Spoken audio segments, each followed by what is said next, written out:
Baiklah,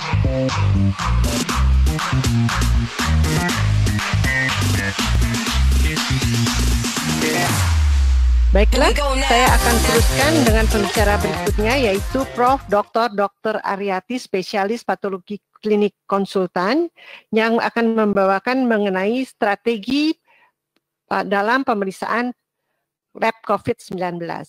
Prof. Aryati, seperti kita semua sudah tahu, adalah pimpinan kita, Ketua PDS Patlin, dan juga beliau adalah staf pengajar di Rumah Sakit Sutomo dan Fakultas Kedokteran Universitas Airlangga. Saya persilakan Prof. Aryati, pertanyaan dapat dituliskan pada chat box-nya, nanti akan dijawab oleh para pembicara. Ya, terima kasih Dr. Sian. Assalamualaikum warahmatullahi wabarakatuh.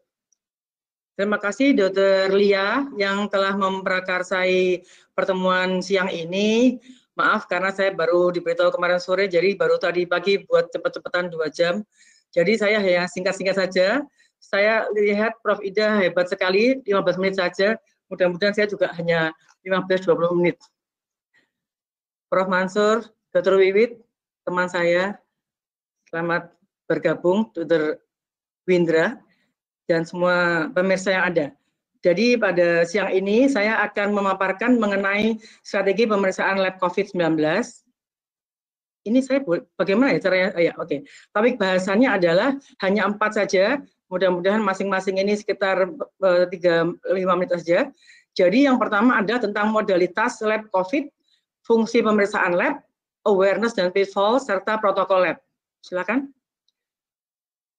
Nah, jadi sebetulnya kita semua nih, tadinya saya mengira ini adalah diskusi online hanya untuk teman-teman SPPK. Jadi saya tuh ingin mengingatkan teman-teman SPPK yang ada di diskusi online siang ini, tolong pahami betul, kita tuh punya apa saja peralatannya. Apakah hematologi kita 3 div atau 5 div? Apakah kelebihan dari masing-masing alat yang kita miliki, kita tolong harus dipahamkan. Jadi yang bisa berkaitan dengan COVID ini apa saja? Mulai dari CBC atau darah lengkap. Kalau di Jakarta mungkin darah perifer lengkap. Kemudian hemostasis, ini pun nanti dibutuhkan untuk pemantauan. Kemudian kimia klinik, termasuk kita tahu bahwa SGOT, SGPT, kreatinin, BUN, dan juga misalnya keadaan memberat saja. Padahal kita punya CBC, kita punya CRP yang lebih murah dibandingkan procalcitonin.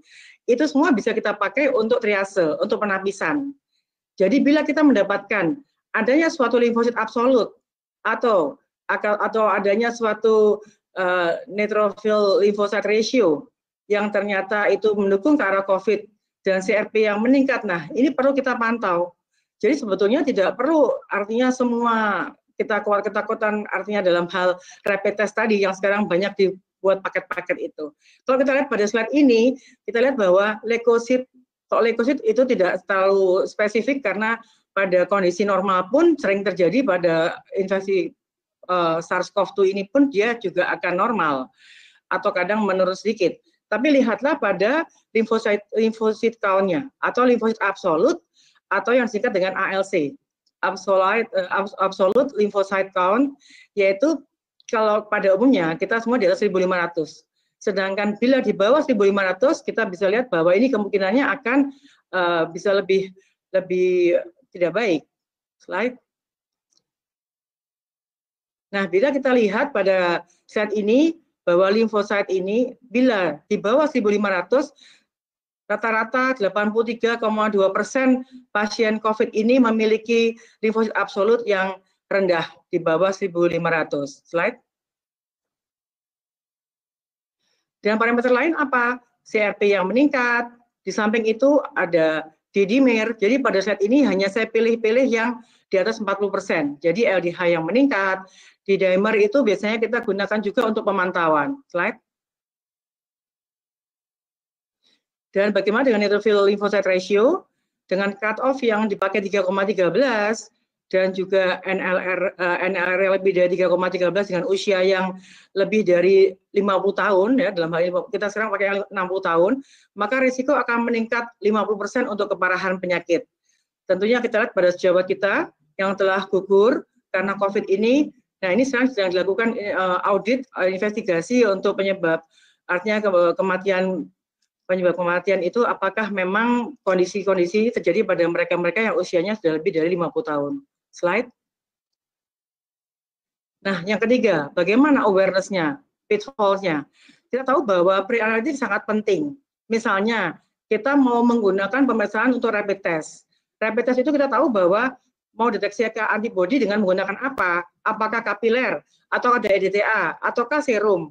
Kita tahu ternyata dari beberapa penelitian yang kita lakukan, ternyata serum jauh lebih baik dan lebih clear dalam membacanya dibandingkan dengan kapiler ataupun darah EDTA. Dan juga ternyata kapiler sensitivitasnya di bawah dari serum dan darah EDTA. Itu termasuk pemilihan sampel. Bagaimana dengan kalau kita misalnya mengambil untuk PCR? PCR kalau kita menggunakan nasofaring dikatakan bahwa sensitivitasnya sekitar 70%. Jadi itu pun kalau kita mengambilnya benar. Bagaimana kalau mengambilnya nggak sampai ke nasofaring? Tentu akan menyebabkan bisa false negatif. Itu salah satu contoh untuk peranalitik. Kemudian bagaimana interpretasi CBC dibanding apakah CBC itu bisa membedakan apakah ini virus atau bakteri? Bisa. Misalnya kita mendapatkan hasil suatu limfopenia, limfosit yang rendah, di mana kita lihat bahwa ternyata kita curiga nih, apakah ini virus ataukah bakteri. Kalau kita melihat pada leukositosis, yang kita juga apakah ini leukositosis bakteri atau virus, kita bisa lihat apakah ada peningkatan immature granulocyte, ataukah ada life shift, ada peningkatan batang atau step. Nah, itu adalah mengarah ke arah bakterial. Tapi kalau semua tidak ada dan kita melihat limfosit absolutnya semakin rendah, maka tentu ini ke arah virus, kemungkinan ini ke arah COVID. Itulah yang perlu kita awareness-nya di situ.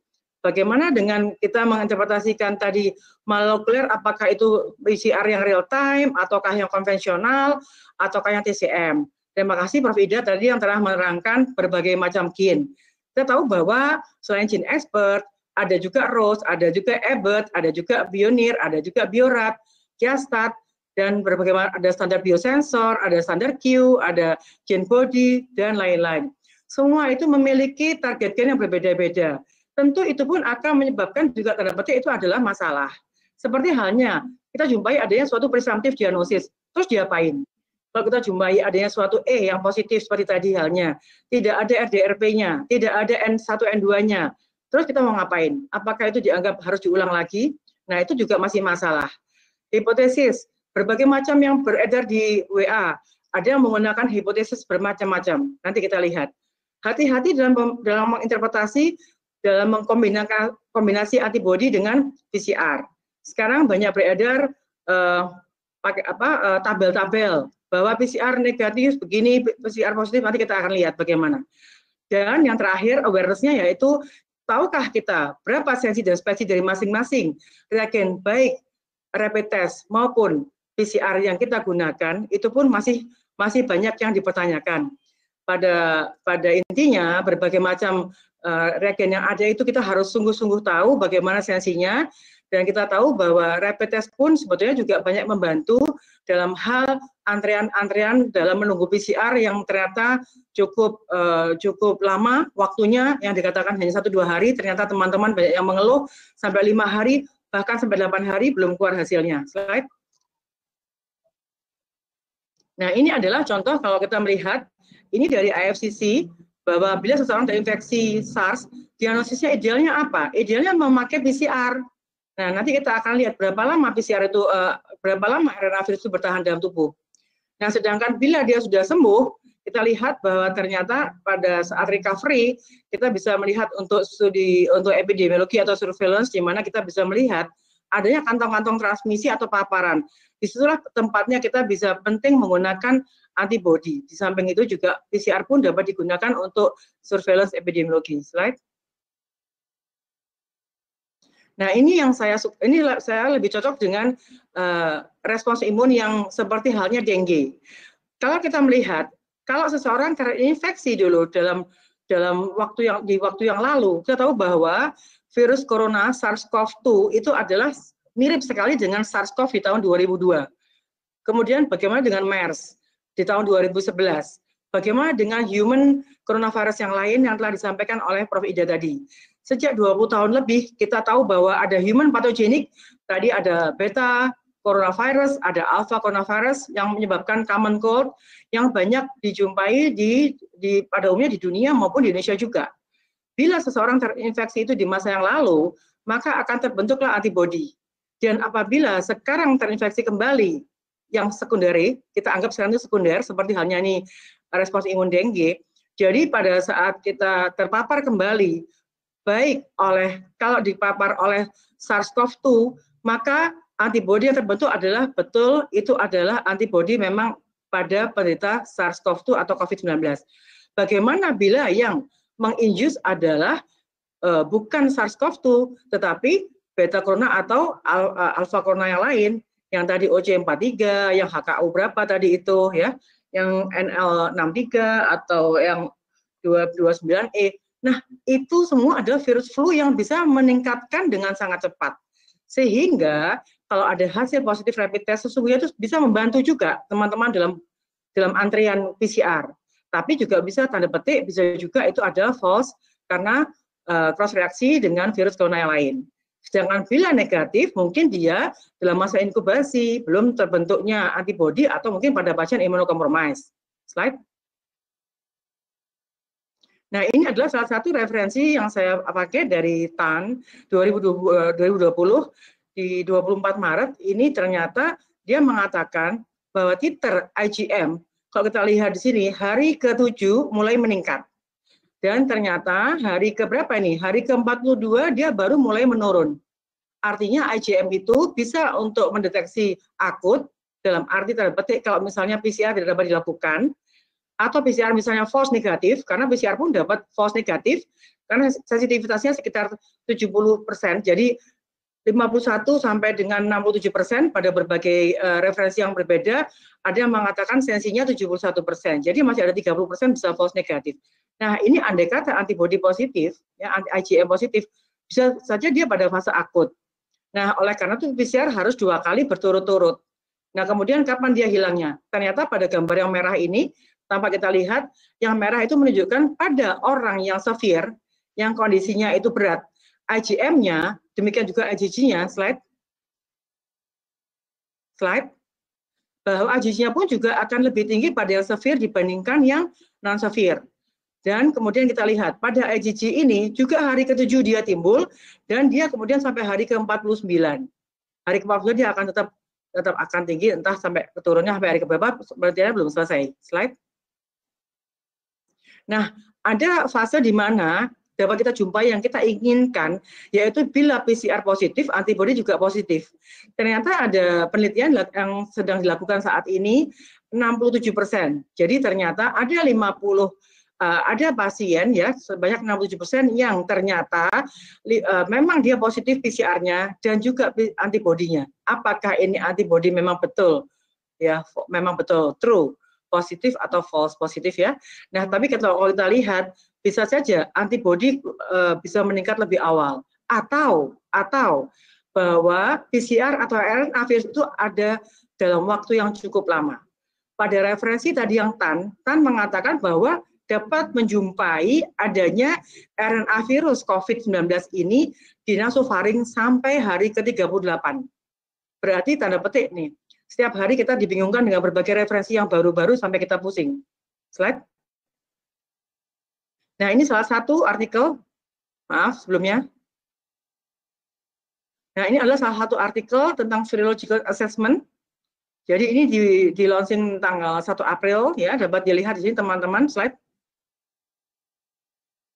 Ini adalah pemeriksaan laboratorium apa saja yang abnormal pada pasien COVID yang tadi saya sampaikan di depan, dan ada referensi yang tanggal 24 Maret ini tentang kinetik virus tadi yang oleh Wenting-Tan tadi yang mengatakan bahwa antibodi IgM timbul di hari ke-7 dan menghilang sampai hari ke-42, di mana IgG pun juga timbul di hari ke-7 dan menghilang di hari ke-49 ke atas.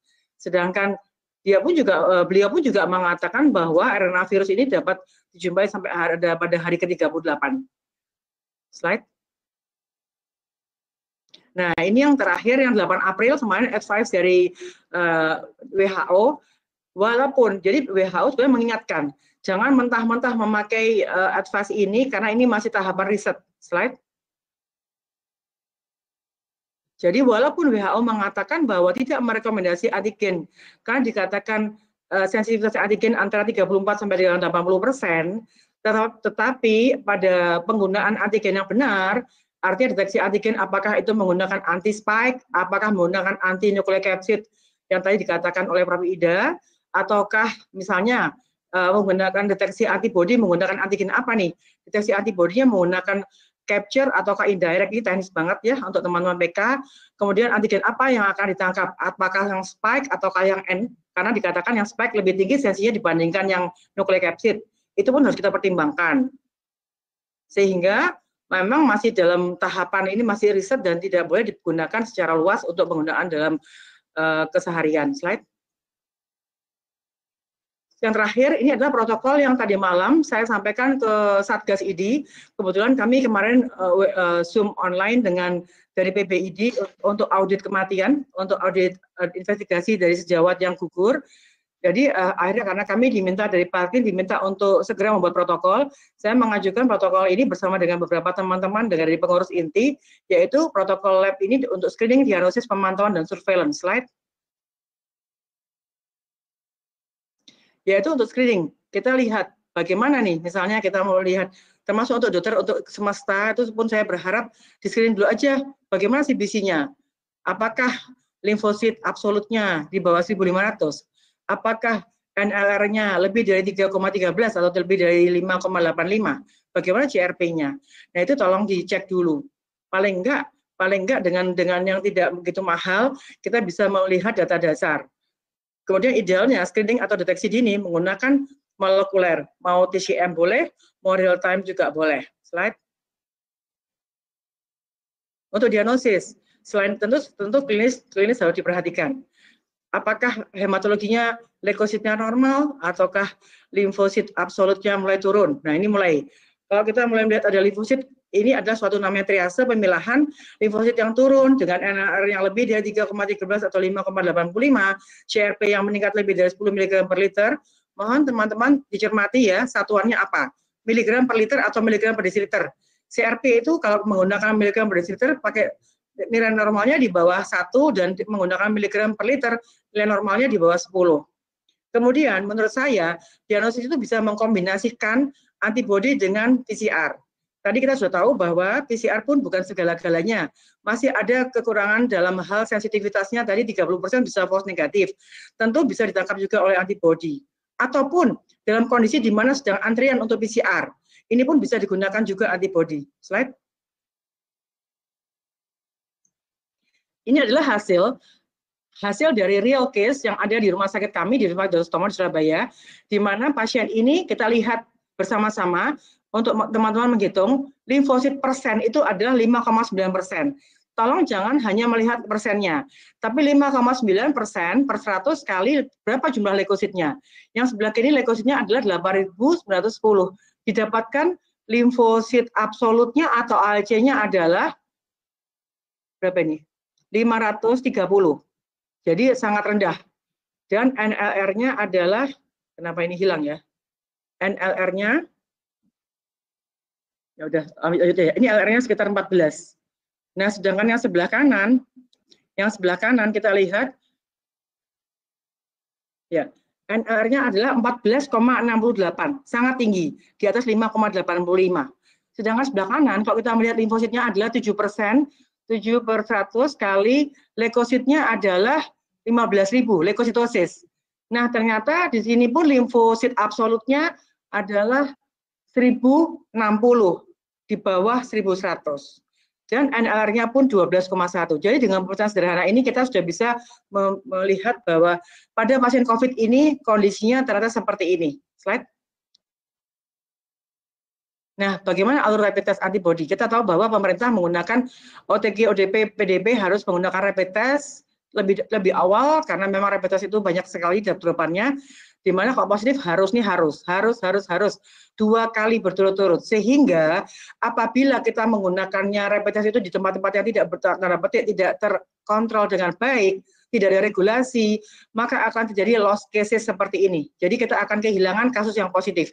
Gimana apabila PCR positif, maka terkonfirmasi, dan apabila gejalanya itu tanpa gejala ataupun ringan, isolasi 14 hari di rumah, dan bila sedang dirujuk ke rumah sakit darurat, dan bila berat rumah sakit ke rumah sakit rujukan dirujuknya. Sedangkan bila, nah ini yang penekanan saya, bila negatif untuk lab-lab swasta, rumah sakit swasta yang sekarang banyak membuat paket-paket, tolong dinas mohon izin Dr. Widya Stuti, saya bingung nih saya harus ngomong kemana. Saya sudah bilang ke Pak Dirjen, ke Bu Direktur, ke Pak Dirjen mana-mana ya. Ini bagaimana ya caranya kita mengontrol itu? Karena ternyata bila rapid test negatif dan pasiennya itu tenang-tenang saja, dia tidak mau memeriksakan dirinya, dia siapa tahu asimptomatis, 30,8% asimptomatis yang berpotensi menularkan kepada orang lain. Maka perlu dilakukan pemeriksaan 10 hari kemudian untuk melihat apakah dia negatif atau positif. Ini ada di dalam Kemenkes revisi 4. Slide. Pemantauan tentu setelah kita mendiagnosis pasien ini, kemudian dipantau tergantung klinisnya. Kalau ringan bisa 3 hari sekali, kalau tidak ringan, kalau berat bisa tiap hari, seperti halnya DG setiap 8 jam. Apa saja dipantau, bagaimana hematologinya, bagaimana leukositnya, bagaimana limfositnya, absolutnya, CRP-nya, ataukah ferritinnya, bagaimana kondisi analisa gas darah pada pasien yang sesak ini, dan bagaimana pemeriksaan tambahan-tambahan yang lain. Di samping juga kalau pada saat itu masih dibutuhkan PCR. Slide. Jadi kita pikirkan juga komorbidnya. Ini adalah kalau kita melihat pergerakannya, jadi ini adalah pergerakannya, kalau dia membaik tentu semua akan kembali ke normal. Slide. Nah ini prediktor keparahan, tadi kita katakan bahwa usia, CRP, NLR, ALC, dan BUN, ya ini adalah setara dengan BUN 82 mg per desiliter. Slide. Nah ini adalah contoh, ini kebetulan real case juga, ini datang dengan keluhan pencernaan, GI tract. Pada saat itu hari pertama ternyata masih baik-baik saja, leukositnya 9.000, namun saat itu neutrofilnya, limfositnya sudah limfopenia 12,1%. Ternyata ini menggunakan 3 div, tidak 5 div. Jadi hematogenlasernya 3 div yang ada di semua puskesmas yang ada di Indonesia. Jadi kita menggunakan limfosit absolutnya ternyata 1089. Sudah di bawah 1100 dan NLR-nya sudah 6,97. Berarti sudah lebih dari 5,85, lebih dari 3,13. Dengan CRP yang lebih dari 10 yaitu 44. Jadi hari ke hari dipantau pada paling berat kondisinya di tanggal 2 April. Pasien ini rawat jalan, jadi tidak MRS, tidak opname. Kita lihat bahwa ALC-nya 984 turun dan NLR-nya juga dan CRP-nya sangat tinggi. Di hari kelima keadaannya mulai membaik. Jadi ini termasuk yang asimptomatis yang mild. Dan kita melihat di hari terakhir ternyata ALC-nya sudah kembali normal, lebih dari 1.500. NLR-nya sudah normal di bawah 3,13 dan CRP-nya sudah normal di bawah 10. Ini saya pantau setiap 3 hari. Slide. Untuk surveillance, jadi menggunakan antibody atau boleh juga kombinasi dengan PCR. Tentu catatan yang paling penting adalah tolong dikontrol dan harus dilaporkan ke Dinas Kesehatan setempat. Slide. Nah, ini tadi penggunaan untuk surveillance, jadi bisa menggunakan RT-PCR dan antibody. Slide. Ini adalah alur dari pemerintah, dari Kemenkes. Slide. Sekian, terima kasih. Wassalamualaikum warahmatullahi wabarakatuh.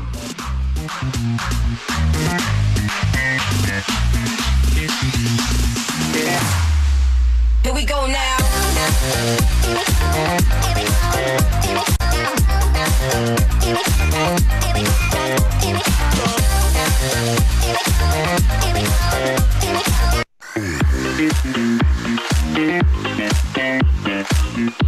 Thank you.